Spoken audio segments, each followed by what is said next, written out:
Hi guys, welcome back to The Classy Mommy. I'm Brittany and I'm glad you're here. Okay, in today's video, I want to do a mid-month check-in about how these outfits and these pieces have been working out for me.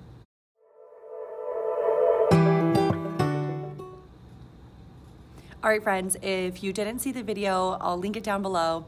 I chose a number of pieces for this month, and my challenge to myself was to only wear these pieces. I have been inspired by Jennifer L. Scott's 10-item wardrobe. However, disclaimer, if you watched that video, I do not have 10 items. I actually have 17. In that video, I listed 18.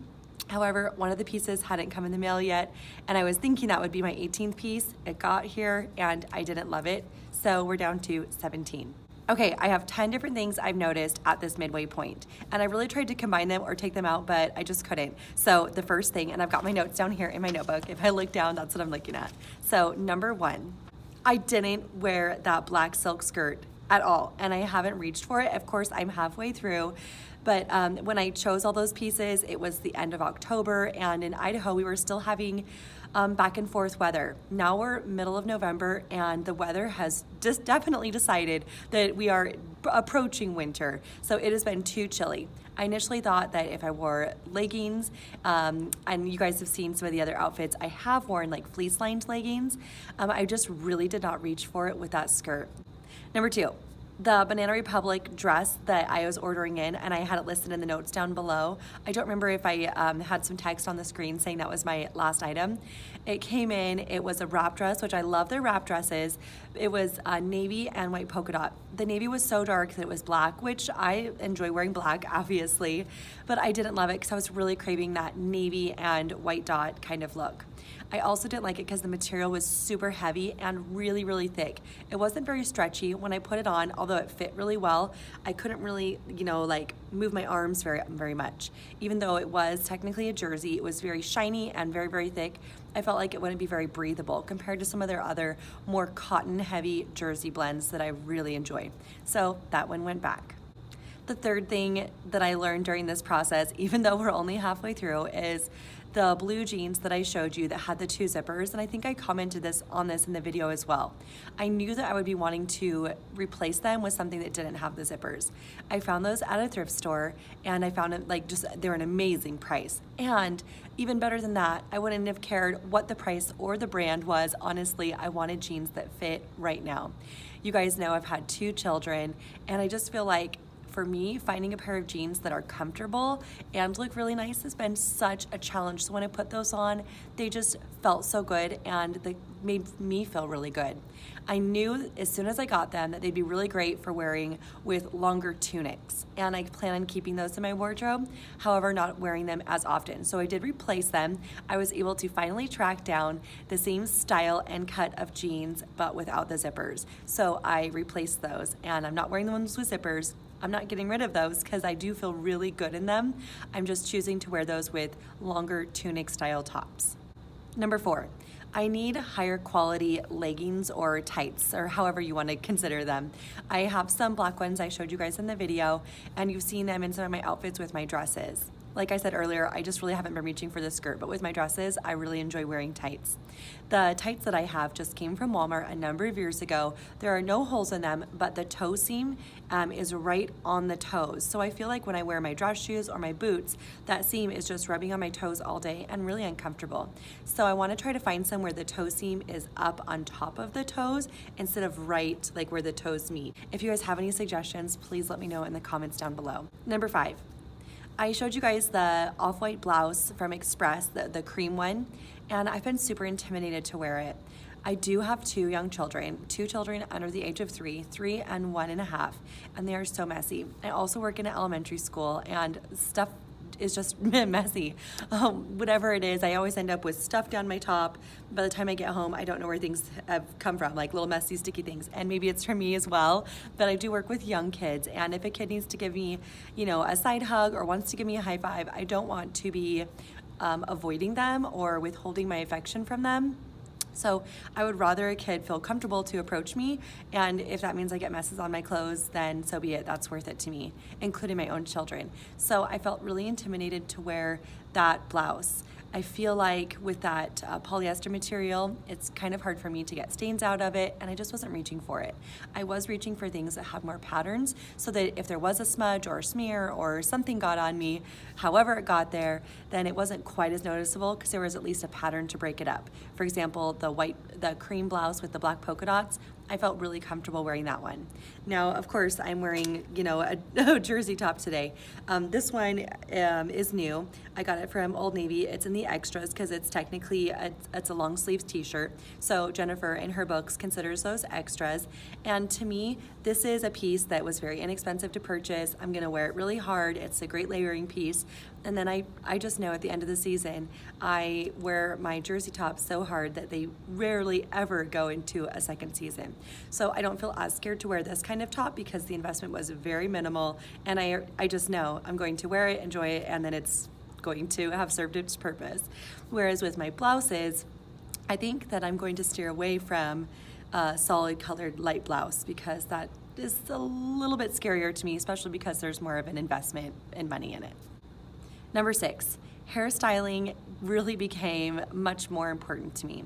I felt like with my hairstyles, I could really make that part of my outfit an accessory more than I really had been giving it focus before. I felt like my hair was an extension of my outfit almost, and if you guys have been following me for a little while, I'm super intimidated by hairstyling. It's just not my forte. I really want to have gorgeous, fuss-free, perfect hair. I don't. One of my sisters absolutely has got out of bed perfect hair, and I'm so jealous of her. My other sister, she's really got hairstyling down, and she has Disney princess hair all the time, and I don't understand how both of my sisters do it. For me, this is fancy for me. So I have been wearing it up quite a bit more. My hairstylist also, right at the beginning of November, challenged me to wash my hair less, and she said it is a little bit of a process to get your hair to stop producing your skin as many oils. She said it kind of regulates itself. So she said when I get to the point where I feel like I just can't go one more day, to put it up, use some dry shampoo, and that will help train my hair to be able to go just a little bit longer. So you have been seeing my hair up a little bit more. However, I have been really trying to be more intentional with my hairstyling. Instead of it just being there, I'm trying to do something with it. Number 7, I have finally just admitted to myself that I have 2 very different lifestyles and 2 very different clothing styles in my life right now. I have work where I feel really comfortable wearing a blazer. This is the black blazer, and I've got black jeans on, pointed toe pumps. I could wear my black jeans and my pointed toe, sorry, not pumps, little flats. I could wear that at home. That'd be very comfortable, and this jersey tee would be very comfortable at home. I just have really accepted that at work, I wear sometimes items that I wouldn't wear if I was home on the weekends or at nights. I wouldn't be wearing all my blazers if I was just at home having a comfortable day around the house doing chores. Now, with my children and my family, when we leave the home, I do love putting on a little blazer, a little jacket. I love for the warmth and for the style. However, if I'm just at home, I don't need to be wearing a black, long line, sleek blazer. That's just not my lifestyle right now. That doesn't work for me crawling on the floor and building block towers and chasing my kids like a dinosaur. So that's the stage of life I'm in at home. When I'm at school, I'm extremely active and I work with young children as well, but I feel like this is much more appropriate, especially when seeing parents and other staff members around the school, and I feel like it's just very professional while still being comfortable and functional. So I've just finally embraced and accepted that I have 2 very different lifestyles that require very different things out of me. Some can overlap, but some items I'd really choose not to overlap. And for a while, I was trying to combine them and make my at-home and school wardrobe the exact same.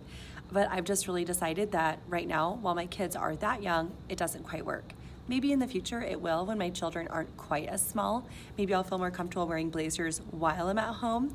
We'll just have to wait and see when I get there. Number 8, and I fixed this one over the weekend. I noticed I didn't have any jersey long sleeve tees, and voila, I went out and I got this one this weekend.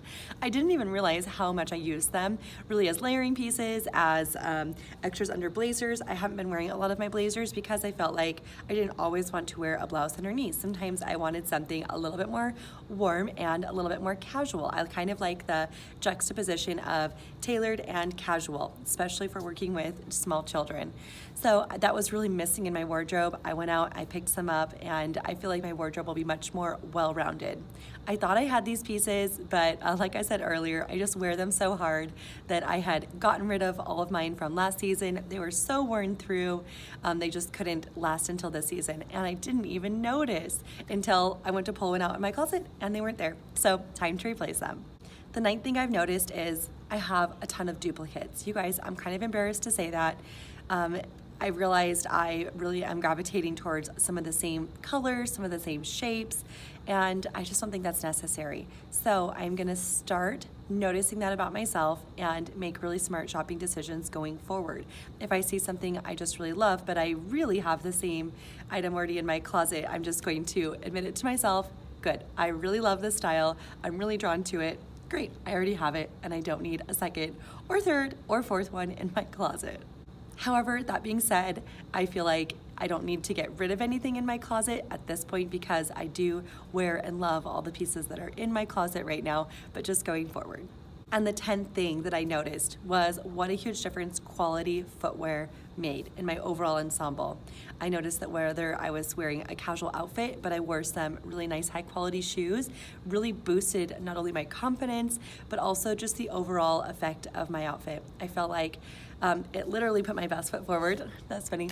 But I felt like I was more polished, more presentable, and quality footwear for me also includes it being very functional. So I love my kitten heels. I'm gonna continue wearing my kitten heels, but maybe more for special occasions or for evenings out with my husband or for different family functions where I would only be standing for maybe a couple of hours. I did really enjoy wearing them at school. I still do enjoy wearing them at school, but I've noticed that wearing a short, like little block heel with the Ferragamos is so much more comfortable for my feet by the end of the day. Not to say that the other ones aren't comfortable, but it's just how long I want to be standing and running around in them. I can make it the whole day in the other ones, but I just noticed that wearing them day after day after day was kind of taking a toll on my feet. Whereas now I'm deciding to wear them occasionally and then sprinkle in more of my flats, and now that we're getting into cold months, my low-heeled booties and my tall boots and my Ferragamo pumps with the low chunk heel. And then I can totally put in there my little kitten heels occasionally as well. All right, friends, those are the 10 things I've noticed at the halfway point. I can't wait to continue editing, continue enjoying these pieces that I picked out. And yeah, let me know if you guys know of any really good tights or fleece line leggings down below. I would love to check some out. And I will see you guys next time. Bye.